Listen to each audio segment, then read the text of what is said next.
जी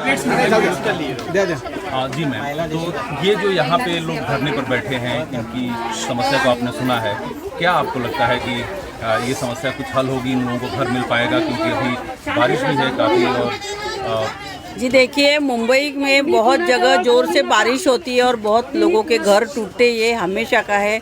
मालाड का जो रिजर्वायर है, 2 साल पहले 2 जुलाई को यहाँ की दीवार टूट के बहुत सारे 15-20 लोग बह गए थे और उसमें से 10-15 लोगों की मौत भी हुई थी, बच्चे भी बह गए थे।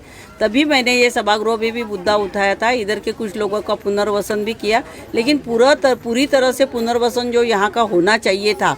ये एफी दिनशा ट्रस्ट की जो ज़मीन है 1694 एकड़, उसमें से 848 एकड़ फॉरेस्ट की ज़मीन है, बाकी ज़मीन फॉरेस्ट की नहीं है। फिर भी यहाँ पर फॉरेस्ट के लोग आके यहाँ पर घर तोड़ने का, गरीब का झोपड़े का तोड़ने का काम करते हैं। तो अभी हमारी सरकार है, तो हमारी मांग ये है कि अगर सरकार ने 12-13 हज़ार लोगों का पुनर्वसन चांदिवली में संघर्ष नगर में किया है, बाकी लोगों का जो पुनर्वसन बाकी है वो अभी करना है, तो ये 200 एकड़ ज़मीन जहाँ पर आज झोपड़े हैं, वहाँ एक कोने में आप इजाज़त दो। अगर आपके पास पैसा नहीं है तो लोग, ये सब कारागिर है, बड़े बड़े बिल्डिंग है, बड़े बड़े रास्ते, विकास सब ये लोग करते, मजदूर है, तो ये लोग अपने घर बांध लेंगे। क्योंकि यहाँ को जो मूलभूत सुविधाएं हैं वो भी उनको नहीं मिलती है। टॉयलेट्स नहीं है, पानी नहीं है, बिजली के लिए भागना पड़ता है, बच्चों को स्कूल नहीं है, तो ऐसी हालत में मजबूरन लोग रहते हैं।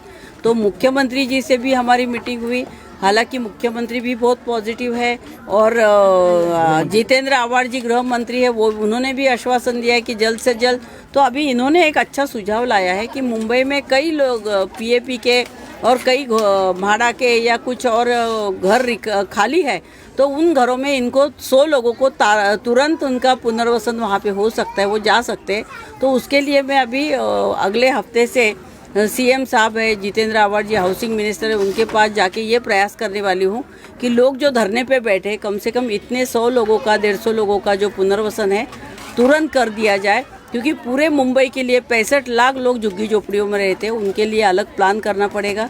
और जो बड़ी बड़ी सिटीज़ है महाराष्ट्र में, नागपुर है, पूना है, कोल्हापुर है, ऐसे शहरों में भी ये झुग्गी झोपड़ियों का प्रश्न है। जहाँ जहाँ गरीब है वहाँ वहाँ झोपड़ा है, तो हर एक गरीब को काम मिलेगा, रोज़गार मिलेगा, घर मिलेगा।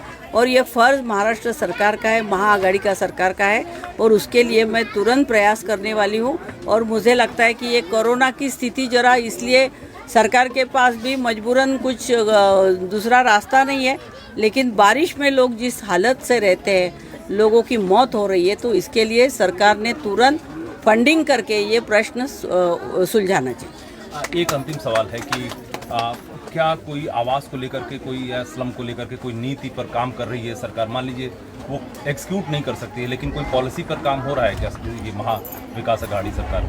जी, महाविकास आघाड़ी सरकार का यही चल रहा है प्रयास कि मुंबई जैसे जो श्रमजीवी लोग इस शहर में बड़ी तादाद में आते हैं, तो उनकी रहने की बहुत बड़ी समस्या है। तो उनके लिए मुंबई में एक कम खर्चे वाले घर होने चाहिए लोगों को, क्योंकि अभी जो लोगों को इशारे में घर मिल रहे हैं, तो गरीब लोग मजबूरन में कभी कभी घर बेच देते हैं और चले जाते हैं।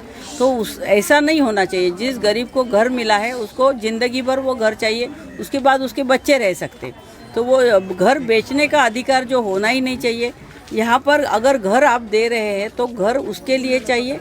और मुंबई के, मुझे लगता है, धारावी देखिए, पोईसर देखिए, इधर मालाड में देखिए, हर जगह झुग्गी झोपड़ियों का बहुत बड़ा प्रश्न है। तो वो प्रश्न तुरंत गवर्नमेंट ने सॉल्व किए, और वही पॉलिसी अभी ये महाराष्ट्र गवर्नमेंट, महाआघाड़ी की गवर्नमेंट बना रही है कि इसके लिए अलग एक प्लान होना चाहिए। अगर एक कोई योजना हम लोग करते हैं तो उसमें उसको कुछ आर्किटेक्ट, कुछ इंजीनियर्स एक साथ लाके मज़दूरों के लिए घर, कम खर्चे वाले घर के, क्योंकि आजकल मिडिल क्लास को भी, अभी मुंबई के घरों की प्राइजेस आप देखेंगे 2-2, 4-4 करोड़ के सिवाय घर नहीं है, तो गरीब कहाँ से लाएगा? रोज़गार नहीं है। तो ऐसे कुछ हाउसिंग प्लान कुछ होगा तो वो गवर्नमेंट ज़रूर करेगी।